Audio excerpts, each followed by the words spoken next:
বন্ধুরা চলুন দেখে নিই ব্যাংক মার্জারের ফলে কী পরিবর্তন হয়েছে। 1 নম্বরে আইএফসি কোড চেঞ্জ হয়েছে, 2 নম্বরে এমআইসিআর কোড চেঞ্জ হয়েছে, 3 নম্বরে কাস্টমার আইডি চেঞ্জ হয়েছে, 4 নম্বরে ব্যাংকের নাম চেঞ্জ হয়েছে। এবার চলুন আইএফসি কোড সম্বন্ধে কিছু জেনে নিই। নদিয়া ডিস্ট্রিক্টের যে সমস্ত ইউনাইটেড ব্যাংকের আইএফসি কোড হয়েছে সেই সম্বন্ধে সেই সমস্ত ব্রাঞ্চের আইএফসি কোড সম্বন্ধে কিছু বলি। আমার যেমন হয়েছে, আমার অ্যাকাউন্ট নাম্বার দেখতেই পাচ্ছেন, তারপরে কীভাবে আইএফসি কোড হয়েছে সেটা আমি লিখে দিয়েছি। যেমন PUNB0 plus SOL ID plus 20। SOL ID বলতে অ্যাকাউন্টের প্রথম যে 4 সংখ্যা সেটা আপনার ওই ব্রাঞ্চের সোল আইডি।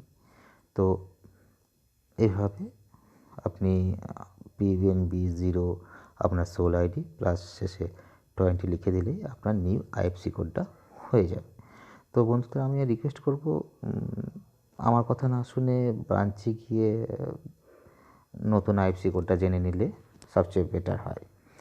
আর একটা কথা হচ্ছে, যারা অনলাইনে ট্রানজ্যাকশন করছে, অনলাইনে আপনার ধরো টাকা কেউ পাঠাবে, তো সেই ক্ষেত্রে বলবো ইউনাইটেড ব্যাংকের যে আইএফসি কোডটা আছে সেটা কিন্তু টিল 31/3/2021 পর্যন্ত চলবে। এরপরে হয়তোবা চলবে না, কারণ ব্যাংক জানিয়ে দিয়েছে এটা। তো এবার চলে আসি এমআইসিআর কোডে। এমআইসিআর কোড বন্ধু চেঞ্জ হয়েছে, তো আপনি ব্রাঞ্চে গিয়ে এমআইসিআর কোডটাও জেনে নেবেন।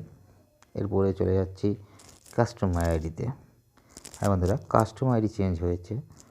আপনার আগে যে কাস্টমার আইডি ছিল সেটাই আছে, তার সঙ্গে ইউ যোগ করে দিলে আপনার কাস্টমার আইডি হয়ে যাবে। আর ওবিসির ক্ষেত্রে বলবো, ওবিসির আগে যে কাস্টমার আইডি ছিল সেটার সঙ্গে ও যোগ করে দিলে আপনার কাস্টমার আইডি হয়ে যাবে। নতুন যে কাস্টমার আইডি সেটা হয়ে যাবে। ইউনাইটেডের ক্ষেত্রে ইউ আর ওবিসির ক্ষেত্রে ও। চলুন এবার নাম চেঞ্জ হয়েছে দেখে নিই। আগে ছিল ইউনাইটেড ব্যাংক অফ ইন্ডিয়া, এখন হয়েছে পাঞ্জাব ন্যাশনাল ব্যাংক।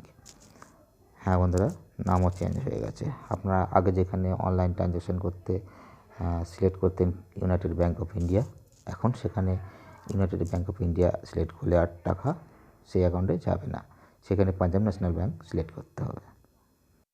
এই ছিল আজকের আমার ভিডিও। আবার নতুন ভিডিও নিয়ে আসবে 1 সপ্তাহ বাদে। বন্ধুরা ভালো থাকবেন, বাই।